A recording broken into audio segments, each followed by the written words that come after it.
আজকে আমরা শিখবো যে কিভাবে আমরা অ্যাডভার্টাইজমেন্ট এখানে সেট আপ করবো। মানে আমাদের যে ওয়েবসাইট আছে, তো ওয়েবসাইটের মধ্যে আমি যদি ওয়েবসাইটে আপনি চলে যাই, এখানে যতগুলো অ্যাডভার্টাইজমেন্ট চলে, লাইক আমরা এখানে দেখছি এখানে 3টে অ্যাডভার্টাইজমেন্টের ব্যানার আছে। এগুলো কোথা থেকে আসছে? এটা আমরা আসছে হচ্ছে অ্যাডভার্টাইজমেন্ট সেকশন থেকে। এখানে আপনার 3টে ডিফারেন্ট দেখুন, হোম, মিডিল, হোম 2, হোম 1। মানে এখান থেকে কন্ট্রোল হচ্ছে। আর এগুলো কি করে কন্ট্রোল হচ্ছে সবগুলো আমরা আজকে দেখবো, একটা একটা করে চেক করবো যে কিভাবে এটা কন্ট্রোল হচ্ছে, কিভাবে ম্যানেজ হচ্ছে, আর কিভাবে এটা এখান থেকে প্রেজেন্ট হচ্ছে।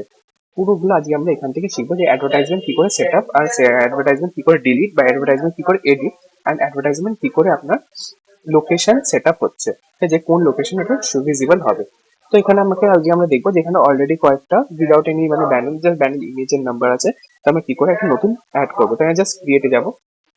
ক্রিয়েটে যাওয়ার পর এখানে আমি কি করতে হবে, নাম দিতে হবে ব্যানার, ঠিক আছে। তো আমি এখানটা অ্যাডস 1, জাস্ট এটা এটা কিন্তু আপনার কোনো ক্লায়েন্ট দেখতে পাচ্ছেন, এটা আপনার বোঝার জন্য।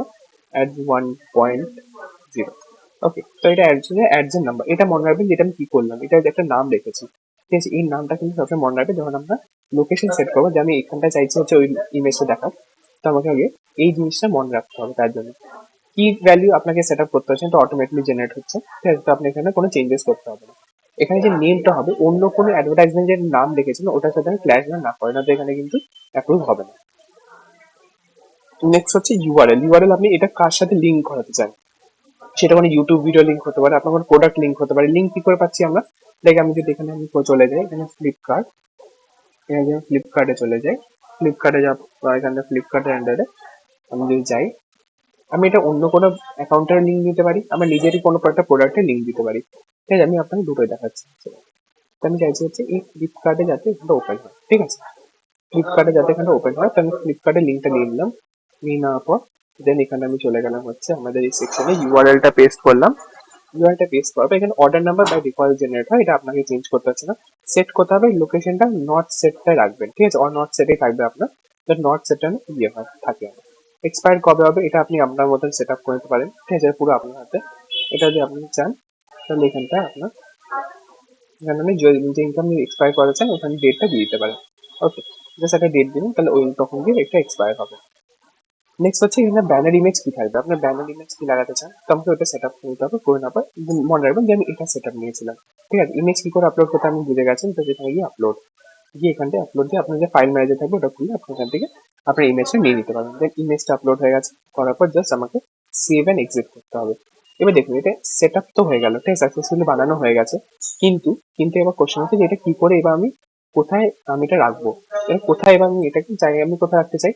তাহলে আমি চাই হচ্ছে এটাকে এইখানটা এই সেকশনে, এই ফার্স্ট যে সেকশন আছে এটার মধ্যে রাখতে, ঠিক আছে, এই সেকশনটা। তো এই সেকশনটা কোনটা অ্যাকচুয়ালি, এই সেকশনটা আছে হচ্ছে আপনার যদি দেখাই, তাহলে এটা হচ্ছে আপনার এই যে এইটা হোম মিডল 1, হোম মিডল 1। তো এটা হচ্ছে আমরা অ্যাড করতে চাইছি এই সেকশনের জায়গায়। কি করে করবো, আমরা তো বানিয়েছি অ্যাড 1.0, 1.0, কিন্তু এটা আছে যে হোম মিডল 1। তো এবার লোকেশন ভালো করে চেক করবেন। এবার কি করবো, পেজের সেকশনে চলে যাবো। পেজের সেকশনে গিয়ে এখানে আমি নিচে চলে যাবো যে হোম সেকশন। কোথায় গেলাম, হোম পেজের সেকশনে, হোম সেকশন। নেক্সট হচ্ছে এখানে এডিটে গেলাম, ঠিক আছে। যেখানে আমি লোকেশনটা সেট আপ করতে চাই আমি ওখানে চলে গেলাম। এবার আমি খুঁজবো হচ্ছে অ্যাডস কোথায় লেখা আছে, অ্যাডস কোথায় লেখা আছে, অ্যাডস, এই দেখুন অ্যাডস, ঠিক আছে, থিম অ্যাড। তো আমি অ্যাডস এ ক্লিক করলাম, এডিটের বাটনটা ক্লিক করলাম।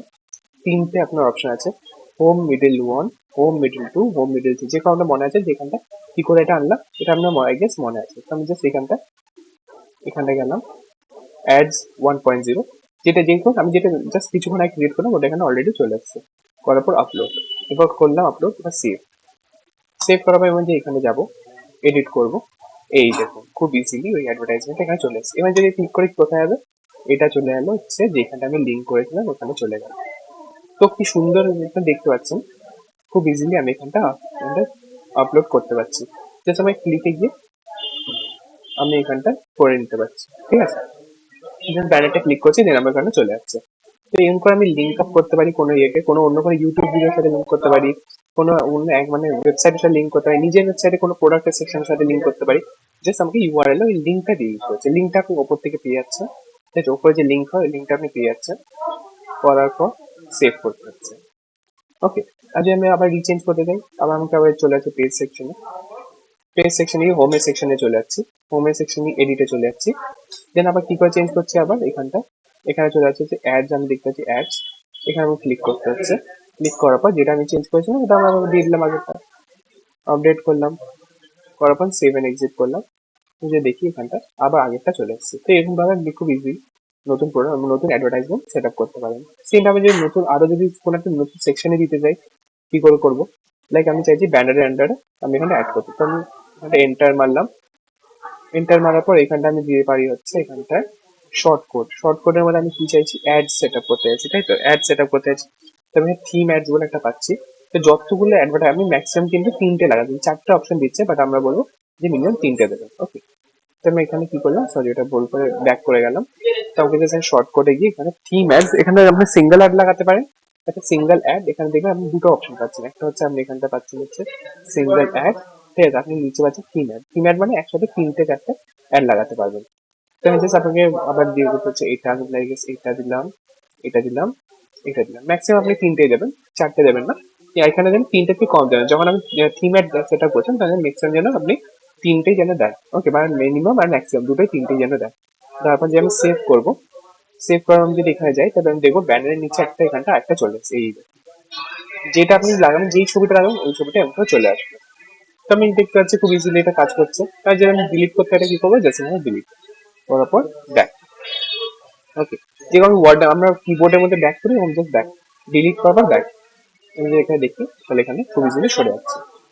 নেক্সট যদি আমি যে আবার অ্যাডভার্টাইজমেন্টে চলে যাই, অ্যাডভার্টাইজমেন্ট আমি যে যেটা বানিয়েছিলাম এটা এডিট করতে চাইলে জাস্ট এডিট অপশনে গেলাম, আবার এখানে রি এডিট করতে পারি। আমি যদি এখানে ডিলিট করতে চাই জাস্ট আমি এটা এখানে ডিলিট বাটন দিয়ে ডিলিট করতে পারি, খুব ইজিলি এখানটা ডিলিট হয়ে যাচ্ছে। দেখুন, তার জন্য শিখলাম কি করে আমরা অ্যাড সেট আপ করবো, অ্যাড কি করে আমরা লোকেশনের মধ্যে আপলোড করবো, কি করে আমরা অ্যাড ইন ফিউচার ক্রিয়েট করবো, ইন ফিউচার এডিট করবো, ইন ফিউচার ডিলিট করবো। তো আমরা যে পুরোটাই শিখলাম। Thank you.